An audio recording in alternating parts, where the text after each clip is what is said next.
Hello students, good evening from ST online campus. ये जो आज क्वेश्चन हम डिस्कस कर रहे हैं ये यूजीसी नेट 2021 में पूछा गया था।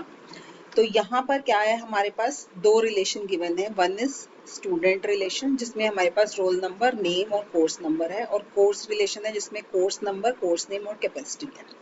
तो इसकी स्टूडेंट की क्या है, roll number. That means student table में हमारे पास हर रोल नंबर की एक ही एंट्री होगी, और कोर्स में कोर्स नंबर जो है वो हमारी की है, तो इसमें हर कोर्स नंबर की एक ही एंट्री होगी।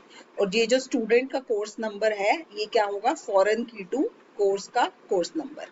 तो यहाँ पर क्या है, which of the following queries will find total number of students enrolled in each course along with its course name. तो यहाँ पर जो हमारा रिजल्ट है वो क्या होना चाहिए, किस कोर्स में कितने स्टूडेंट्स एनरोल्ड हैं।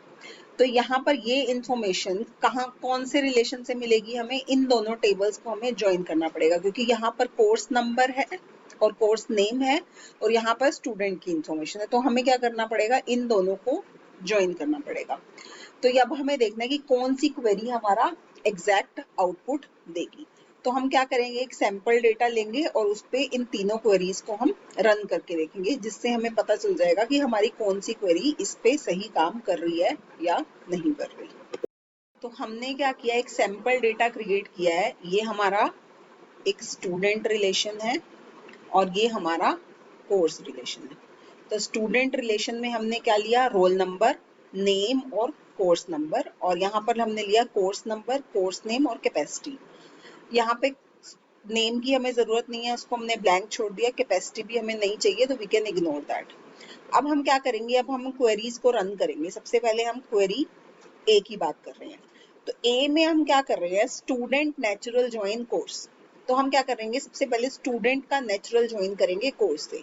जब भी हम नेचुरल ज्वाइन करते हैं तो जो कॉमन एट्रीब्यूट होता है वो कितनी बार आता है, एक ही बार आता है। तो हमारा यहाँ क्या रिजल्ट में क्या आएगा, रोल नंबर। नेम को हमने ब्लैंक छोड़ दिया। कोर्स नंबर आएगा, एक ही बार आएगा, वो कोर्स नेम आएगा, और कैपेसिटी आएगी।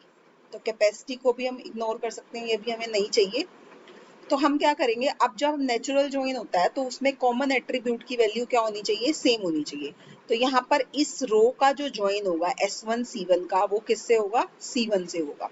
तो यहाँ पर S1 C1, कोर्स नेम भी हमने C1 लिया तो C1 रहेगा। यहाँ पर S2 का किससे होगा, C2 से होगा। S3 का किससे होगा,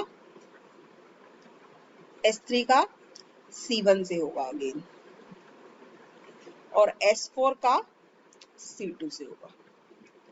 और कोई ज्वाइन, बस इतना ही हमारा इसमें रिजल्ट आएगा। तो यहाँ हमने नेचुरल ज्वाइन कर दिया।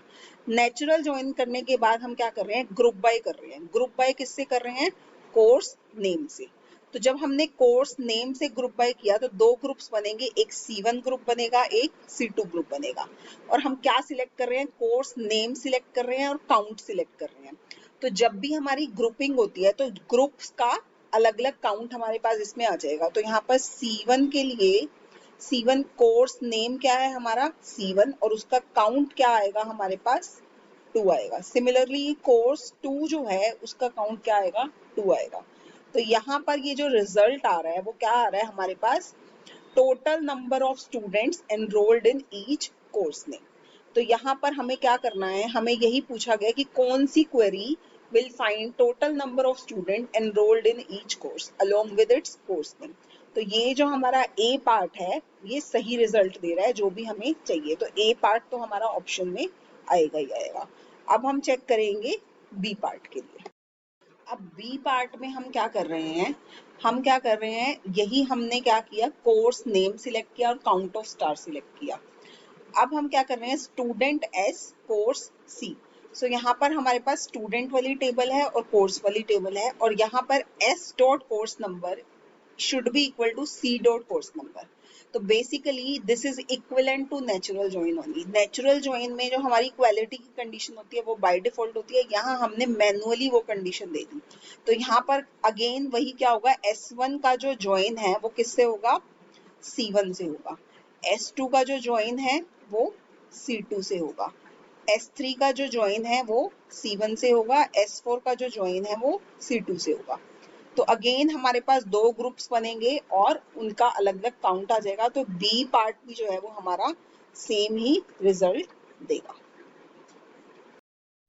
अब हम बात करते हैं सी पार्ट की। सी पार्ट में क्या कर रहे हैं, कोर्स नेम सिलेक्ट कर रहे हैं और काउंट ऑफ स्टार सिलेक्ट कर रहे हैं फ्रॉम कोर्स सी। अब हम क्या कर रहे हैं, इसमें हम कोर्स, सिर्फ कोर्स टेबल से डेटा ले रहे हैं, where course number in select course number from student. तो यहाँ पर क्या होगा, सबसे पहले ये जो है हमारी एक तरीके से नेस्टेड क्वेरी है, तो इनर वाली क्वेरी एग्जीक्यूट होगी, select course number from student. तो अगर हम स्टूडेंट का कोर्स नंबर सिलेक्ट करें तो यहाँ पर स्टूडेंट का कोर्स नंबर क्या है, C1 एंड C2। तो इनर वाली जो क्वेरी है वो क्या रिटर्न करेगी, C1 एंड C2 रिटर्न करेगी। अब हम क्या कर रहे हैं, कोर्स नेम सिलेक्ट करेंगे और काउंट ऑफ स्टार सिलेक्ट करेंगे फ्रॉम कोर्स सी। तो कोर्स नेम और काउंट ऑफ स्टार, तो यहाँ पर हर कोर्स के लिए काउंट कैसे आएगा, काउंट तो नंबर ऑफ स्टूडेंट्स का है, तो दैट मीन्स ये जो है क्वेरी हमारा count of total students count नहीं कर सकती, so this query will not give the desired output. So if you can see, only A and B will give the desired result. Okay, so you can follow us for more videos like how you can solve these type of queries and find the resultant output. Thank you.